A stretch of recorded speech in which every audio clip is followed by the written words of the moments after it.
Nandito ulit ang ating maliit na bata, mga kabayan, si Caleb. Hinatid ni Mimi dito kanina dahil nag-agawan daw sila ng ate niya sa cellphone.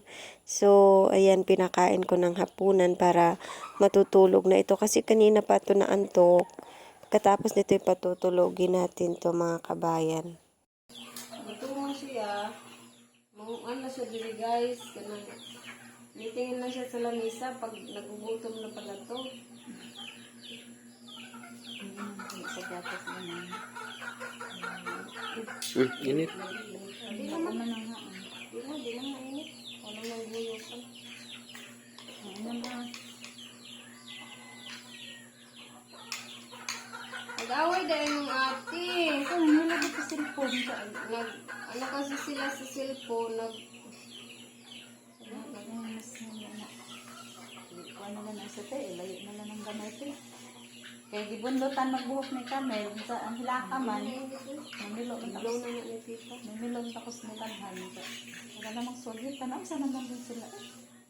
Sus, na naman libo. Much later. Mga kabayan, nagising yung isang bata. Natulog kasi ito kanina. So, ihatid ko muna kasi nagising. Dito ko muna sana patulogin, magdamag. Pero nagising gustong umuwi. Baby! Liam, adumila magaw. Bye-bye. Come here. Faster. Bye-bye ha. Ito na mi ha.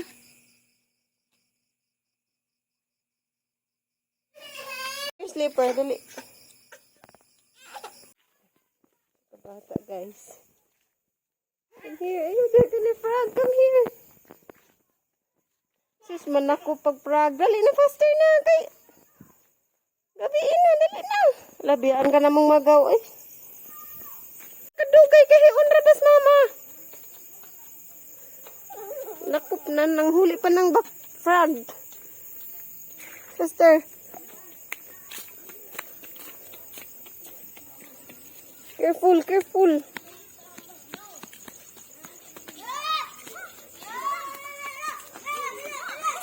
The next day. So, ayun mga kabayan, nag-mower nga pala si Loloy dito sa ating bakuran. At kapal-kapal na talaga yung mga damo na natubo dito. So, nanghiram kami ng mower doon kay Yoyo Rico. Thank you, Auntie Baby and Yoyo Rico. So, keep on watching lang everyone.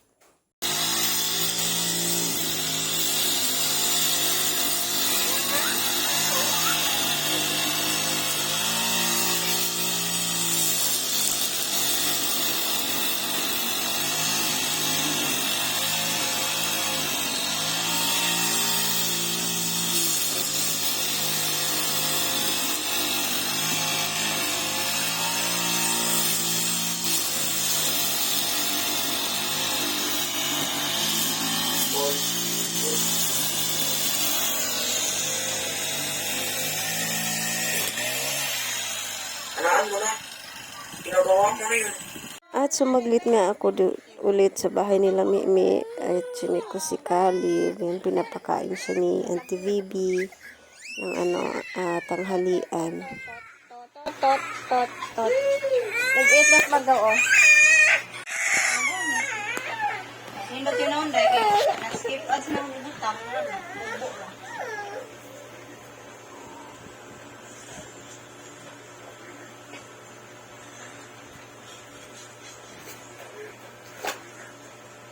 Ala dong, di ka mo dong? Manasag kaon. Yung cellphone. Ay, Dot.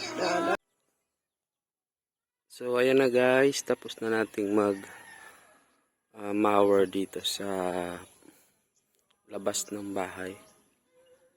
Ayan.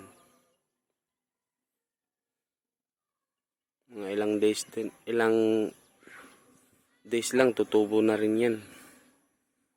Ayan, pero maganda yung ma-maintain yung ganitong haba yung damo. So yung dito di pa na linis kasi may mga tanim pa. Bubunutin pa yan. So, thank you pala kay Rico sa pagpapahiram ng mower. So, ayan. Lipitin lang natin yung mga pinagmawera natin, saka natin tatapon dun sa mano. Diyan. At nagpunta na naman ako ulit sa bahay nila Mimi para i-check kung ano na ginagawa ni Caleb. So, ayun at naglalaro. Ito nga si Mamang at nabutan kong nagluluto ng ulam, piniritong isda, tsaka paksiw na isda rin. So, sinubuan ko nga rin pala si Caleb, pero 3 subo lang yung kanyang kinain na lugaw. At si Camille din kumain. So, ayun na nga, pag si Caleb talaga gustong kumain, kumakain pala siya. Pag ayaw niya, hindi mo talaga pala siya mapipilit. So, yun, naglalaro ng tubig na nasa bowl.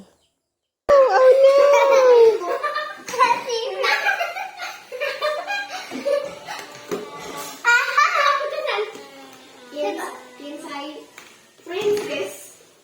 Oh, princess si Pamela. Yan say Barbie. Ako. Yan say Maya. Yan say Maya. Si Luloy mga kabayan, nagluto siya ng ulam namin. Tinulang bangus. Tumani mo.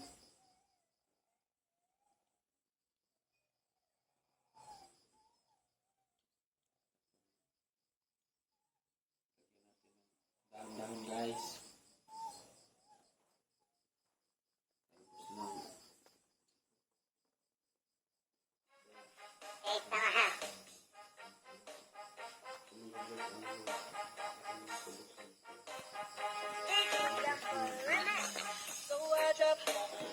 Kain tayo mga kabayan. At nagluto nga rin pala ako ng ginisang shrimp.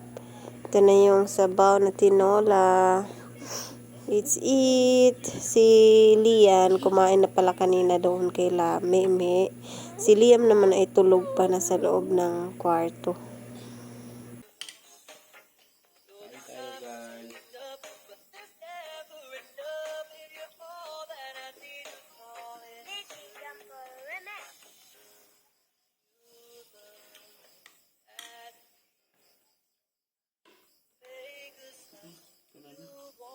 Dahil tapos na kami maghapunan, ay i-check ko muna doon si Caleb kung ano na yung ginagawa niya at patulogin na rin natin.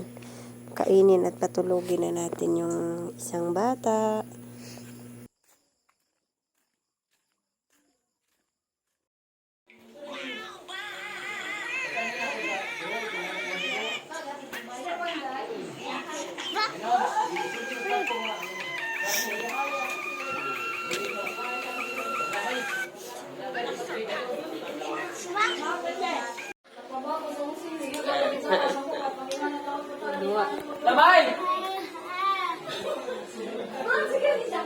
Akong gihipos kay mo, nakabantay magsbuki kay nagbutang kay nga to. 1, 2, 3, go! Go! Huwag na ako halilawa. 1, 2, 3, go!